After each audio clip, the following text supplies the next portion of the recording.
Olá, turma, tudo bem com vocês? Sejam bem-vindos à nossa primeira aula de comandos elétricos.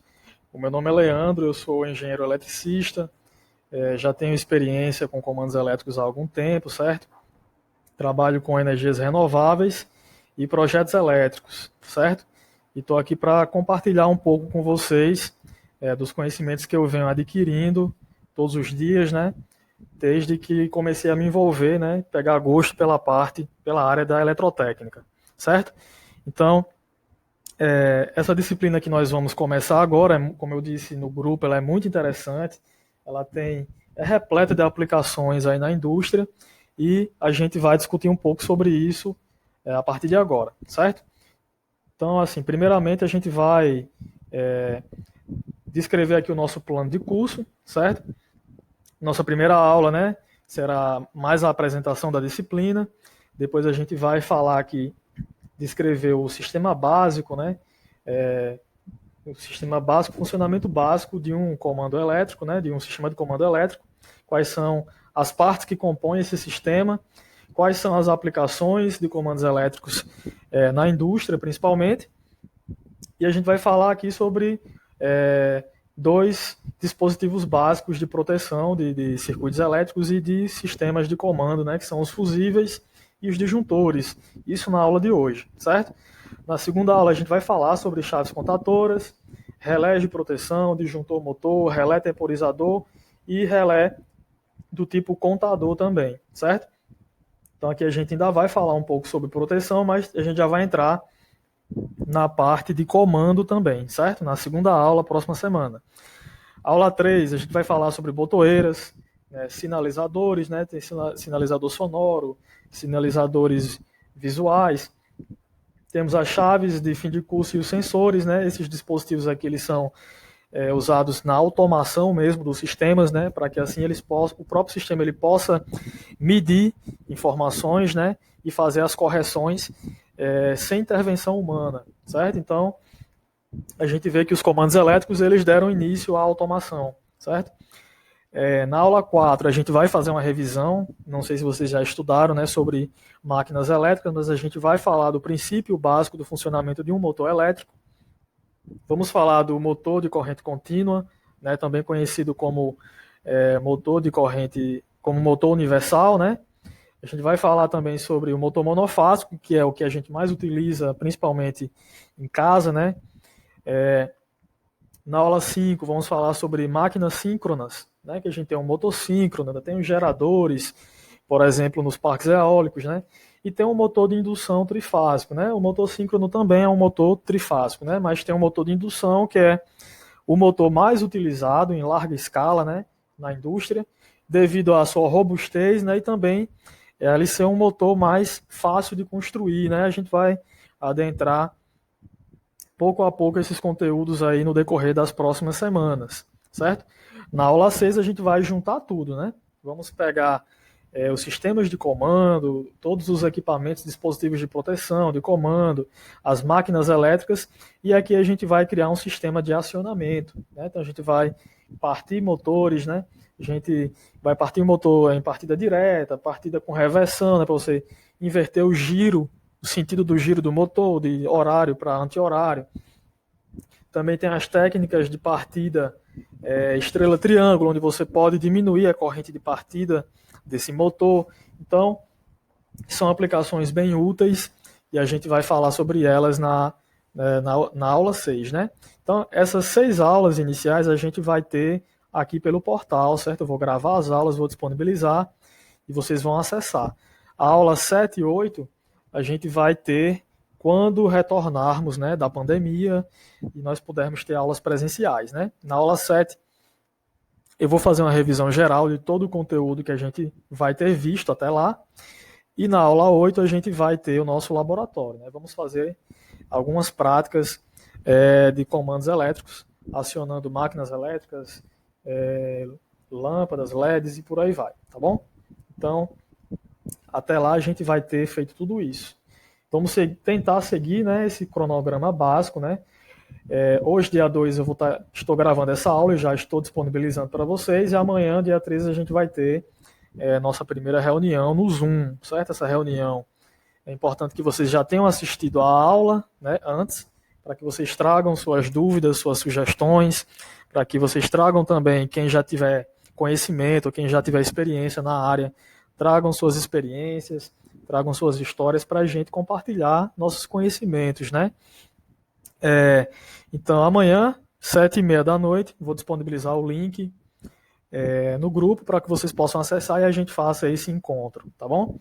Próxima semana, dia 8, aula 2, e no dia 9, dia seguinte, sempre no dia seguinte, a gente vai estar se reunindo, 7h30 da noite, para a gente ter esse feedback, né? Ter esse encontro, ter esse diálogo, até para eu saber como é que tá, né? Como é que a disciplina está indo, como é que vocês estão acompanhando, e a gente poder seguir de acordo com o andamento da turma, certo?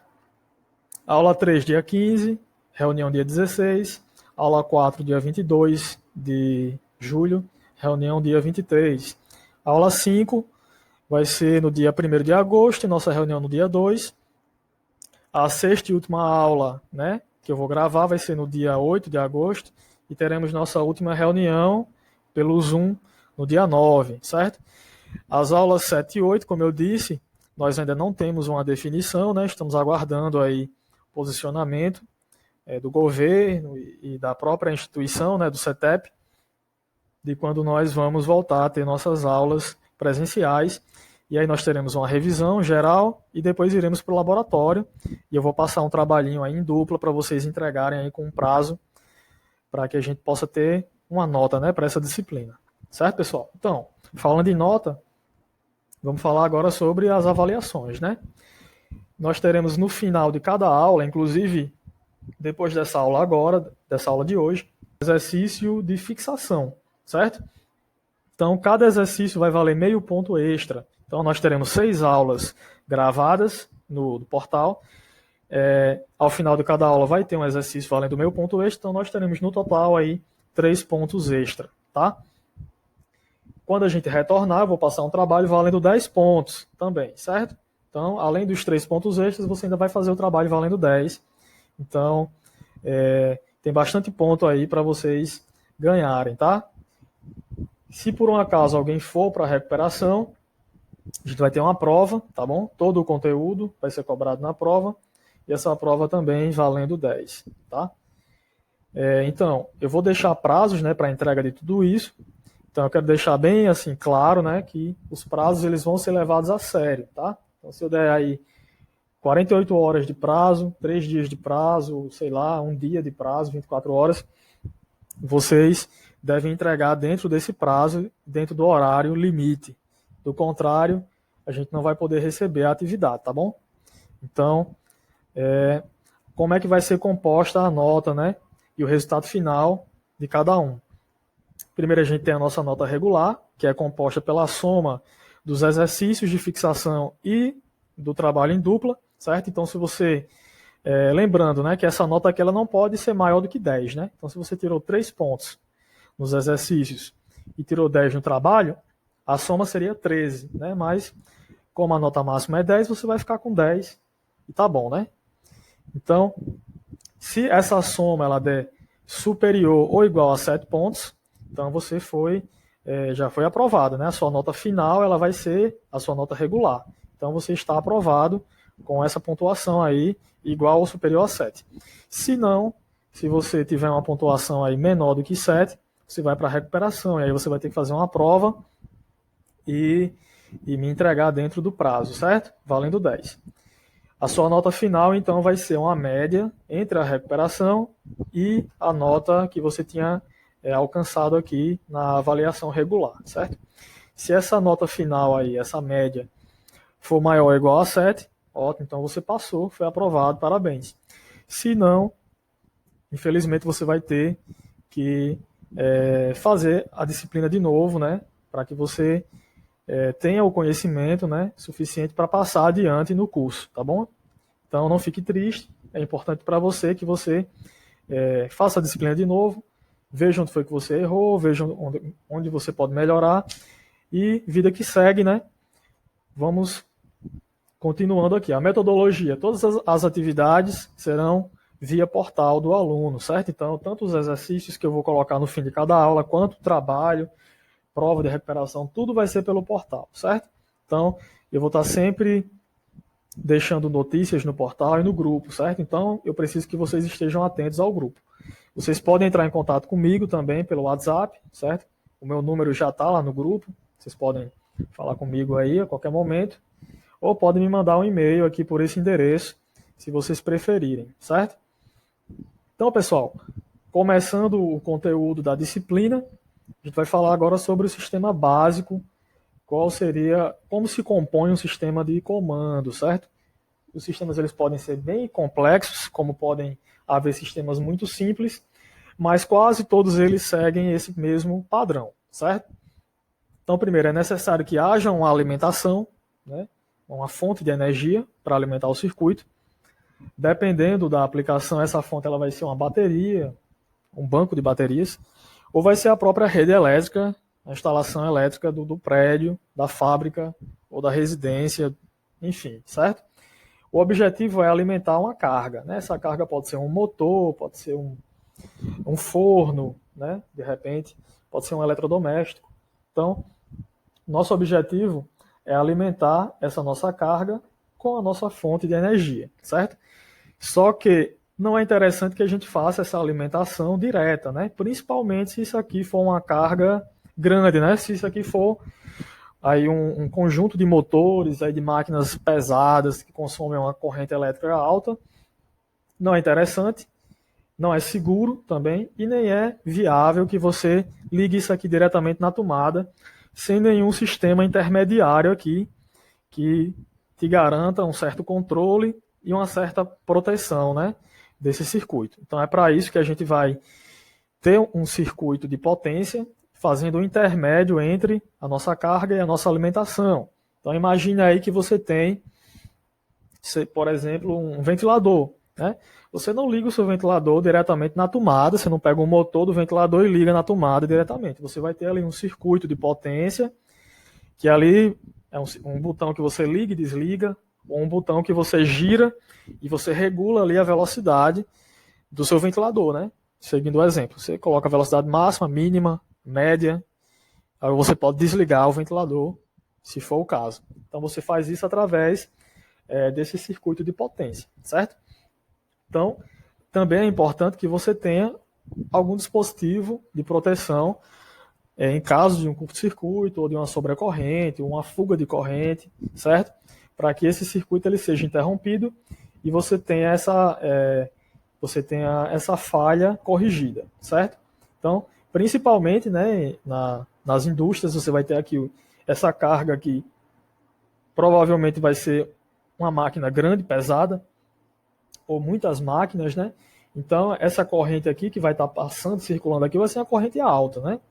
Então, vai ser perigoso, certo? Se você não tiver um sistema de proteção aqui, disjuntores, fusíveis, chaves contatoras a relé, um sistema de aterramento muito bem dimensionado também é de suma importância para que você tenha um reforço aqui, uma proteção, tanto das suas máquinas, né, das suas instalações, como também das pessoas que vão estar trabalhando ali naquela fábrica, certo?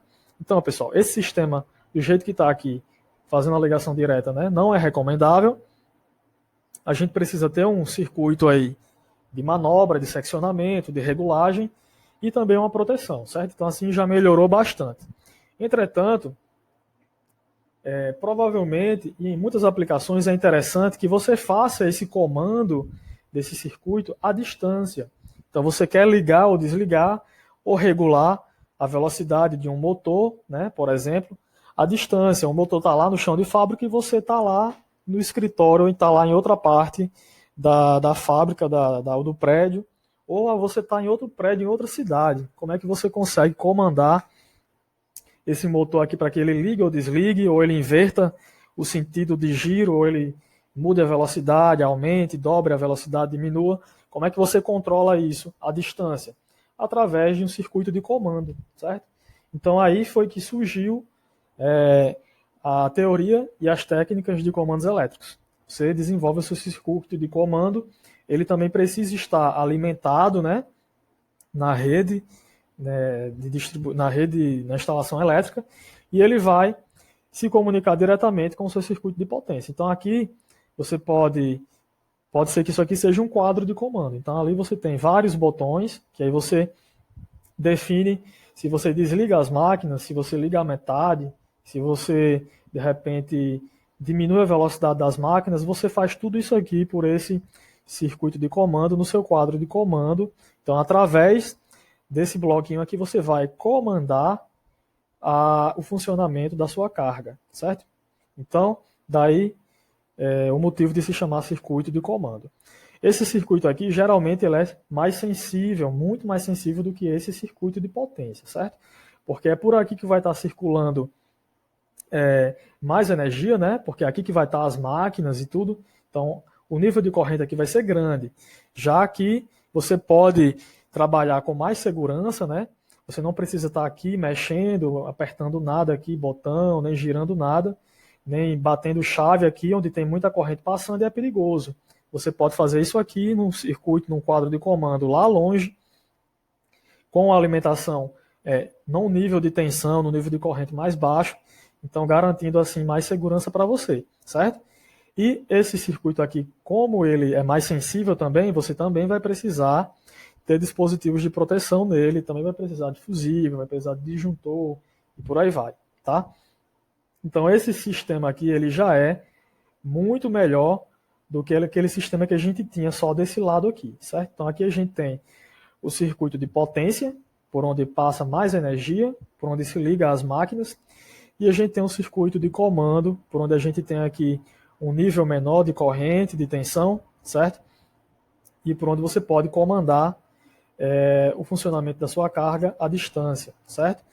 Mas e se eu quiser que o meu sistema ele funcione sozinho? Eu venho aqui, vou só ligar o meu sistema e vou deixar ele trabalhando sozinho. Ele que vai decidir se ele liga as máquinas, se ele aumenta ou diminui a velocidade dos motores ou não. Então daí você vai precisar de um circuito de controle, certo? Esse circuito de controle ele vai deixar o sistema muito mais sofisticado, certo? Dessa forma você não precisa mais intervir no sistema porque ele é um sistema inteligente. Você vai só programar o funcionamento dele aqui. Então, esse circuito de controle pode ser um CLP, um microcomputador, por exemplo. Então, o que é que esse circuito de controle vai fazer? Certo? Ele vai pegar informações da carga, certo? Vai comparar, né, com os parâmetros que ele tem, com as referências que você programou nele, e dependendo do resultado, ele vai mandar um comando aqui para a nossa parte de comando, e ela vai ajustar a correção que for necessária. Então, assim, por exemplo, digamos que isso aqui é um motor, está girando, e eu quero que esse motor, eu programei aqui para que esse motor ele gire a 3.000 RPM, certo? Então, o circuito de controle ele fica recebendo a velocidade do motor, e aí se a velocidade tiver, sei lá, 2.000 RPM, ele vai perceber que a velocidade está abaixo, né, do que está programado para ser, então ele vai mandar um comando aqui, e daí o nosso sistema ele vai fazer essa correção, né? O nosso circuito de comando ele vai ajustar, digamos que ele vai colocar mais corrente, talvez vai colocar mais corrente no motor, e daí ele vai girar mais rápido, e aí, digamos que subiu para 3.500 RPM. Então, o circuito de controle ele também vai perceber essa diferença e vai fazer a correção. Então, é um sistema que ele se autocorrige. Ele se automonitora e se autocorrige, certo? Então, acaba sendo muito mais inteligente, ele funciona sozinho, automaticamente, certo? A diferença é que a gente vai ter aqui um circuito de controle, né? Como eu falei, pode ser um CLP, um controlador programável, pode ser um próprio computador mesmo, né, que você tenha disponível com um aplicativo que você programe ou que você compre, né, uma ferramenta para isso. Mas como é que esse meu controlador ele vai coletar essas informações aqui da carga? Ele vai precisar de um sensor, certo? O sensor nada mais é do que um dispositivo que ele recebe essas informações, né, físicas, né, da carga e converte em informações elétricas e eletrônicas, né? Então ele passa ele passa essas informações através de pulsos elétricos. O meu circuito de controle ele faz essa leitura, compara com as suas referências e daí ele toma decisões e comanda o funcionamento do circuito, certo? É claro que é um sistema mais sofisticado e mais caro também, tá bom? Nem todos os sistemas eles vão ser assim, eles vão ter esse controle automático, né? Alguns sistemas eles vão ter só até aqui, vai ser um circuito só de comando mesmo, que precise alguém lá ligar a chave, comutar e tudo. Mas se você quiser um sistema mais completo, mais autônomo, então você vai ter a opção de inserir esse bloco de controle com os sensores, tá bom? A gente vai falar sobre cada um desses blocos no decorrer das aulas, certo? Então, pessoal, aplicações dos comandos elétricos, né?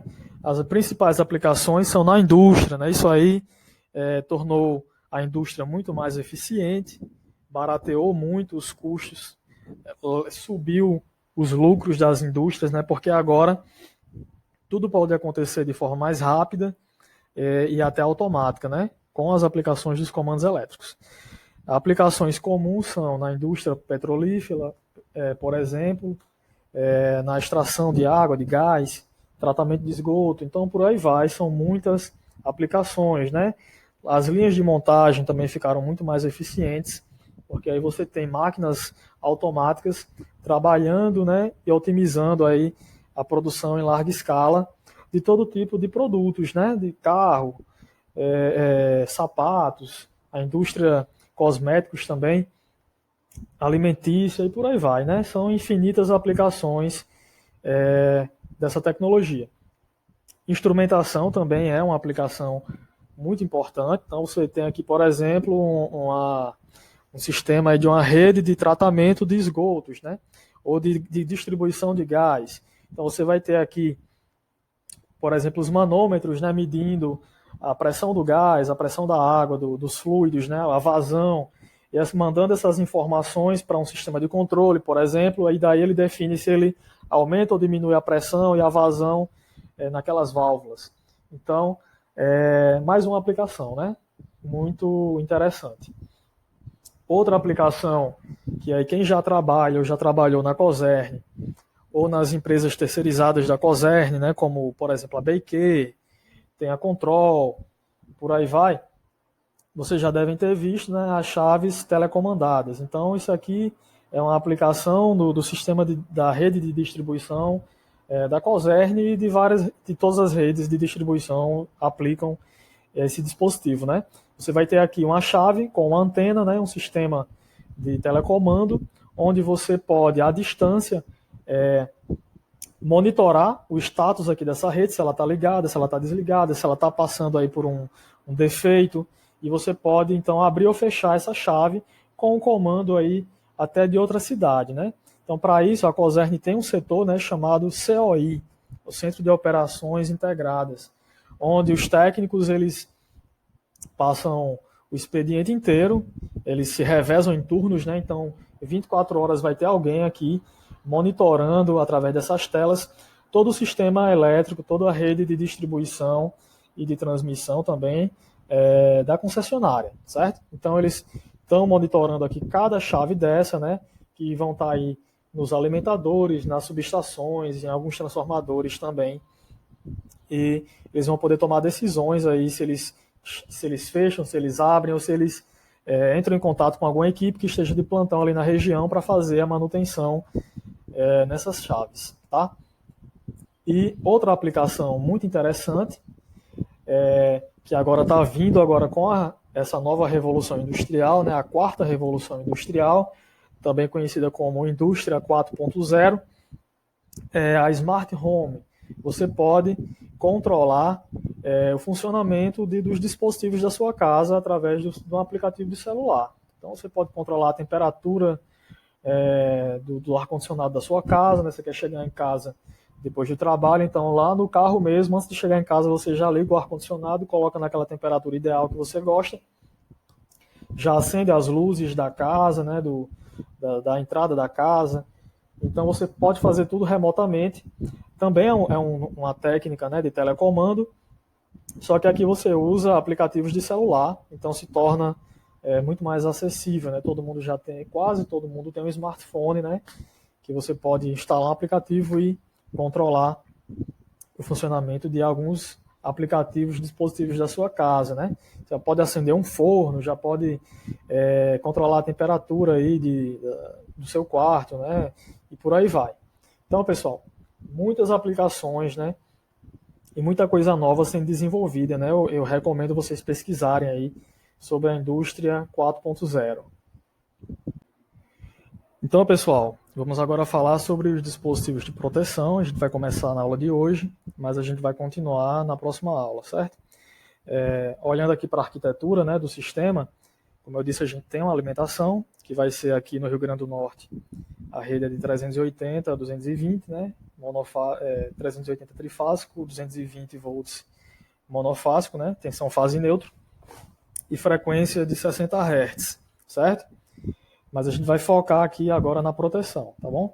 Os dispositivos usados para proteção dos nossos circuitos de comando, certo? Vamos lá. O primeiro dispositivo mais simples é o fusível, certo? Então a gente tem aqui vários tipos de fusíveis, né, para várias aplicações. Fusível, aqui como fica bem mais fácil de ver na simbologia dele, ele nada mais é do que um condutor dentro de um invólucro, né, um invólucro isolante, né, que pode ser plástico, pode ser vidro, porcelana e por aí vai. Então o funcionamento é o seguinte: passa uma determinada corrente, né, ele tem uma capacidade de condução de corrente. Se passar uma corrente superior a essa capacidade desse fio condutor que ele tem aqui, então o fusível ele vai se romper e assim ele vai interromper o circuito e assim ele consegue proteger o seu circuito ou a sua máquina de uma corrente alta, né? A partir de um nível X de corrente, ele vai se romper e vai interromper a passagem dessa corrente alta, certo? Vamos prestar atenção aqui no caso do funcionamento de um motor elétrico em termos de corrente. A gente tem aqui que na partida, essa corrente elétrica ela é bem elevada, certo? Ela sobe muito rapidamente, em coisa assim de milissegundos, a gente tem de 0 até um nível elevado de corrente. Mas do mesmo jeito que ela sobe rápido, ela também começa a descer rapidamente, e a corrente ela se estabiliza aí no nível que a gente chama de corrente de operação ou corrente nominal do motor, certo? Então é importante que o fusível, para essas aplicações de motor, ele não tenha uma sensibilidade tão grande, ou seja, não é interessante que o fusível ele já se rompa aqui na partida do motor, porque senão a gente vai ter que trocar o fusível toda vez que o motor partir, né? Toda vez que eu ligar o motor, eu vou ter que trocar o fusível, então isso não é viável, né?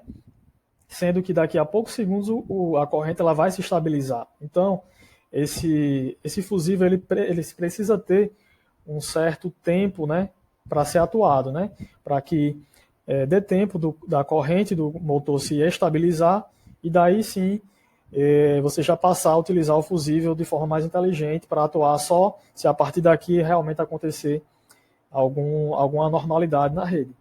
Então a gente usa, para esse caso aqui, a gente usa os fusíveis de ação retardada. Por quê? Porque eles não têm uma atuação tão rápida, eles não têm uma sensibilidade tão alta, então dá tempo, né, da corrente do seu motor ele se estabilizar de novo para que o fusível ele não rompa já na partida do motor, certo? Então ele é bem adequado aqui para correção em curto-circuito, mas ele não é tão adequado por causa de sobrecarga. Então se você tem uma corrente grande passando ali pelo condutor, como o fusível ele vai demorar um pouco, né, para atuar, então esse tempo que ele demora talvez seja suficiente para que você tenha ali um sobreaquecimento naquele circuito e gerar algum transtorno ali na sua instalação, certo? Nós temos então o fusível de ação rápida, como ele é rápido, então já na partida ele já dispara, então para essa aplicação aqui de motor já não é indicado que você utilize ele vai ser mais indicado para correção de sobrecarga, certo? Mas, como a gente vai ver adiante, com a invenção do disjuntor magnético e termomagnético, ele acabou ficando mais obsoleto e é mais interessante você usar o disjuntor. E nós temos os fusíveis de ação ultra rápida. Esse aí tem a sensibilidade enorme, certo? Então, obviamente, ele não suporta partida, né, de motores, mas essa sensibilidade dele é boa porque ele é ideal para proteger circuitos eletrônicos, né? Então você tem aí uma placa de circuito eletrônico impresso, né? Você tem ali dispositivos muito sensíveis, né? Diodos, transistores, processadores. Então ali esse tipo de dispositivo ele não aguenta uma variação muito grande de tensão, né, de corrente. Então seria o mais indicado para esse tipo de proteção, né? Como já deve ter ficado bem claro, o fusível, toda vez que ele rompe, né, que toda vez que ele passa a corrente acima da capacidade que ele tem, ele vai se romper e você vai precisar, então, trocá-lo, né? Então, na verdade, isso é um ponto fraco, né, dos fusíveis, apesar deles serem muito simples e serem muito baratos, mas você talvez precise trocá-los muitas vezes, o que acaba sendo muito inviável em algumas situações, certo? Tipos de fusíveis mais comuns para comandos elétricos, a gente tem primeiro o fusível diazed, também chamado fusível tipo D.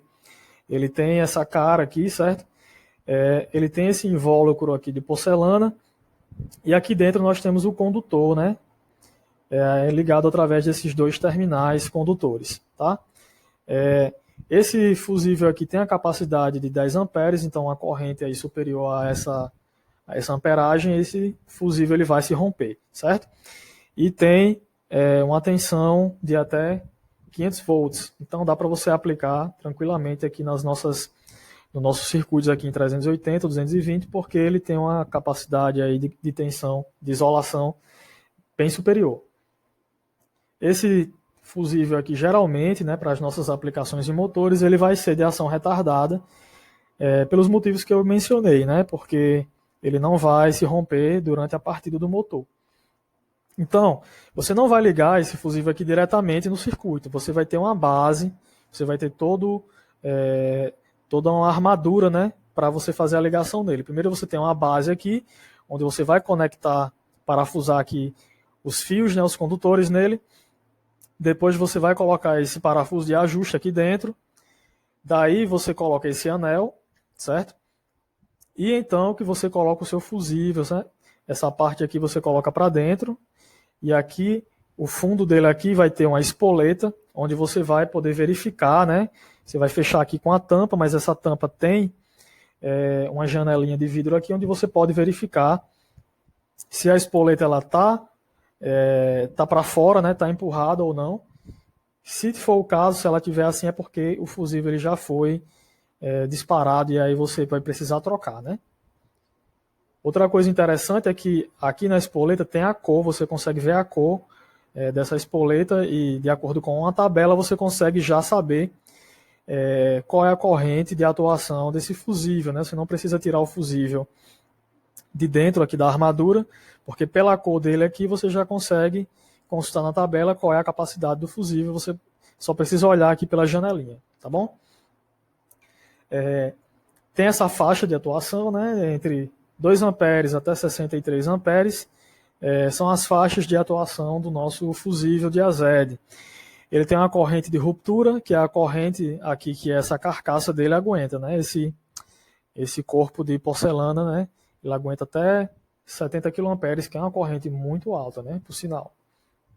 Outro fusível muito utilizado é o fusível tipo NH, certo? Ele tem esse corpo aqui, mais retangular, certo? Geralmente ele é usado para as mesmas aplicações do fusível diazed, com a diferença de que ele tem uma capacidade, né, de condução muito maior, né? Então, ele é utilizado para máquinas mais pesadas, né, que tem mais consumo de corrente, né? Então, ele vai ter aí entre 4 e 1000 amperes para suportar antes de se romper. E essa corrente aqui que a carcaça dele aguenta também é muito maior, né? Até 120 kA, que é uma corrente também muitíssimo elevada. Certo, pessoal? Então, dando continuidade, a gente vai falar agora sobre outro dispositivo de proteção também muito utilizado. Esse aí já conquistou o mercado há muito tempo, né? Ele é utilizado para a proteção de instalações de forma geral, que é o disjuntor termomagnético, certo? Ele é adequado, né, para proteção em caso de sobrecarga, sobrecorrente e também em casos de curto-circuito.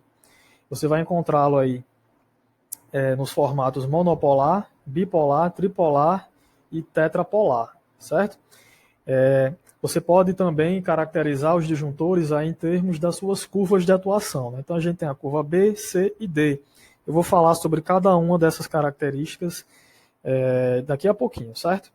Então, primeiro aqui a gente tem, né, a cara dos nossos disjuntores termomagnéticos. Você tem aqui um disjuntor bipolar.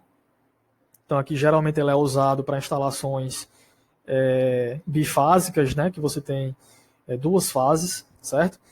Nós temos o nosso disjuntor monopolar, que ele é utilizado na maioria dos circuitos, né, circuitos monofásicos, e você tem o disjuntor tripolar, onde você utiliza para instalações trifásicas, né? Então você vai trazer cada fase aqui para cada um desses bornes, vai parafusar aqui com a sua chave Phillips. Do outro lado você vai puxar o condutor também, já saindo para o seu circuito, né? Parafusar também, certo? Não faz diferença, né, se a entrada é embaixo ou em cima, né? Porque corrente alternada não tem polaridade, né? Não tem que se preocupar com isso, tá bom? Então, se você abrir um disjuntor, ele vai ter essa cara aqui, certo? O mecanismo interno dele é basicamente esse. Primeiro, você tem aqui o seu botão, né, a sua chave de liga-desliga. Geralmente vai estar escrito aqui no próprio botão, né, se o disjuntor está ligado ou desligado. Vai estar escrito aqui 0 ou off, sinalizando que o seu disjuntor está aberto, ou seja, não está passando corrente aqui, o circuito está desligado. Ou vai estar o número 1 e a palavra on, indicando que o seu disjuntor está fechado, ou seja, está ligado e está conduzindo corrente elétrica por ele, certo? Uma vez ele estando ligado, como é que ele vai funcionar? Ele vai ter dois tipos de proteção. Primeiro, uma proteção térmica e uma proteção magnética, né? Como o próprio nome dele já dá essa dica. A proteção térmica você faz através dessa junção bimetálica aqui. Você vai ter dois metais aqui, bem coladinho aqui no borne de entrada do seu circuito, certo? Então aqui vai ter o borne da entrada, supondo que você vai colocar a sua fase aqui, né? Se você vai colocar por cima ou por baixo, não faz diferença, como eu já falei. Mas supondo que é por cima, você vai colocar a sua fase aqui, vai parafusar, vai deixar bem apertado aqui, certo? É importante. E aqui você vai colocar a saída, tá bom? Vai parafusar também, daqui você segue para suas tomadas, seu equipamento, seu eletrodoméstico, sua lâmpada, o circuito que você está querendo proteger, tá? Então a primeira proteção é esse bimetal aqui. Quando a corrente ela atinge um nível aí característico, essa ligação bimetálica, esse metal ele vai envergar, e aí um metal vai descolar do outro, então o circuito vai abrir, vai impedir então a passagem dessa corrente, certo? Devido ao aumento da temperatura nesse metal. Então aqui é a proteção térmica. A proteção magnética aconteceria aqui nessa nossa bobina, certo? Aqui a gente vai ter uma bobina, que é um fio condutor de cobre, geralmente, né? Enroladinho aqui nesse núcleo. Quando a corrente elétrica passar por esse fio, né? Toda a corrente elétrica, como vocês já devem lembrar, né? Das aulas de física, toda a corrente elétrica tem um campo magnético associado. Se essa corrente elétrica for muito alta, o campo magnético também vai ser muito alto. Se esse campo magnético for alto o suficiente, ele vai puxar esse contato metálico aqui móvel. Então ele vai puxar para cá e vai desarmar o nosso disjuntor, certo? Então, basicamente, aqui vai ser a proteção magnética do nosso disjuntor. Outra coisa interessante é que o disjuntor ele tem uma câmara de extinção de arco, né? Toda vez que você liga ou desliga, que você bate ou fecha uma chave, por menor que seja, ali vai estar sendo formado um arco elétrico, certo? Devido às características indutivas do circuito, né? Tem uma bobina aqui, né? Então isso aqui é um indutor, né?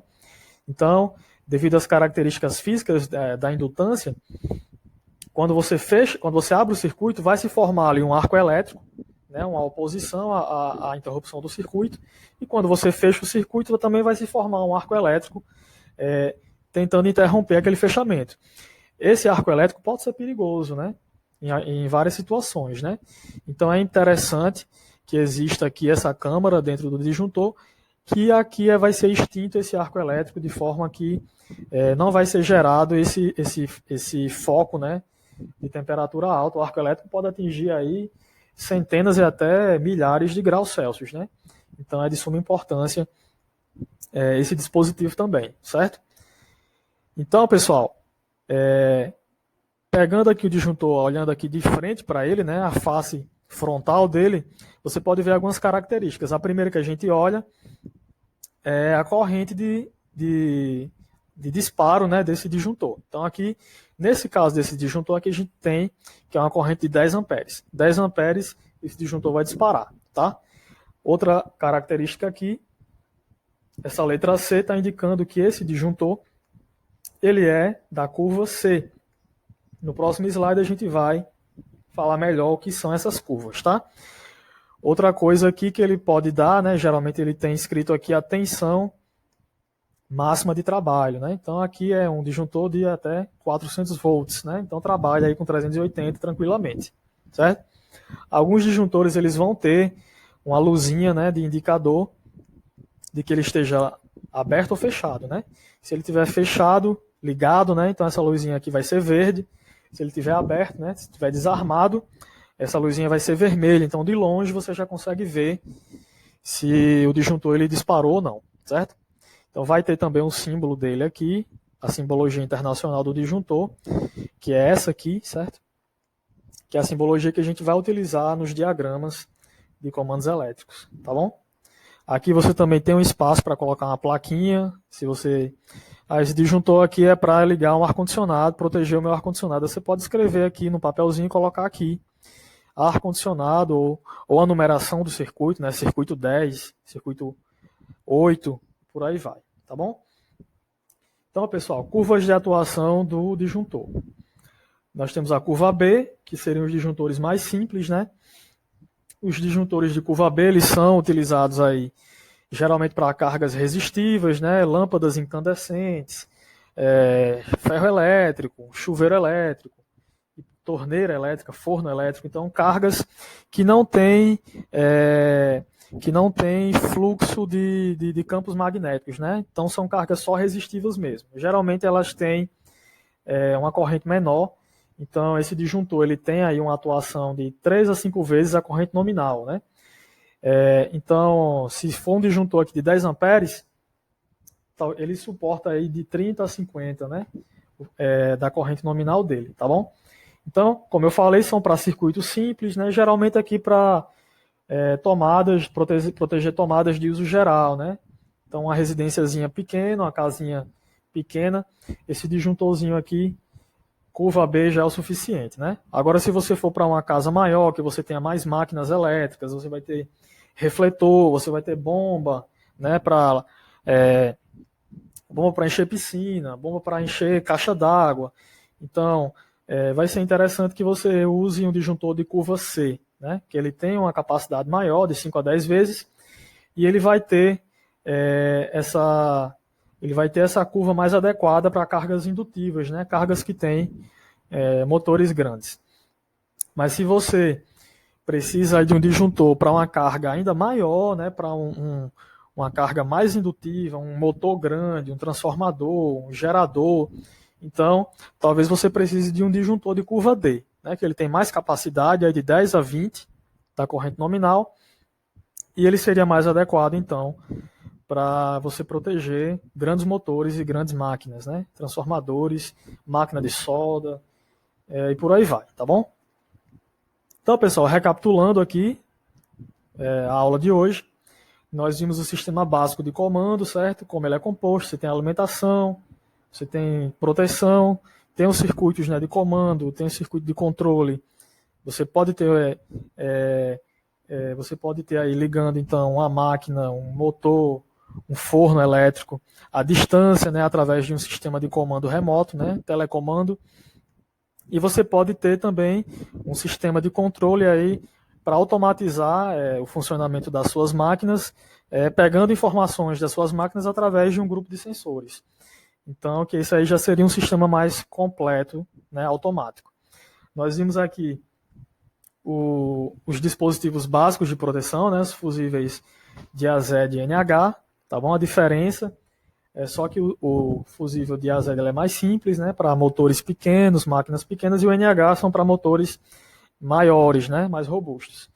E nós vimos os disjuntores, né, que eles têm uma aplicabilidade melhor, eles são mais versáteis, você não precisa trocar ele toda vez que ele atuar, né? Então ele tem uma vida útil muito maior do que os fusíveis, com certeza, né? Por isso eles estão aí aposentando os fusíveis, certo? Então, pessoal, vou deixar uma apostila para vocês consultarem, vou deixar um videozinho para vocês assistirem também sobre comandos elétricos, tá? E vou colocar um exercício para vocês fazerem, tá bom? Responderem valendo meio ponto extra. Amanhã, lembrando, nós teremos nosso primeiro encontro no Zoom, certo? Então tragam suas dúvidas, tragam seus comentários, tragam suas experiências para a gente discutir e ter um encontro bem produtivo para todos nós, tá? Então, bons estudos e até a próxima.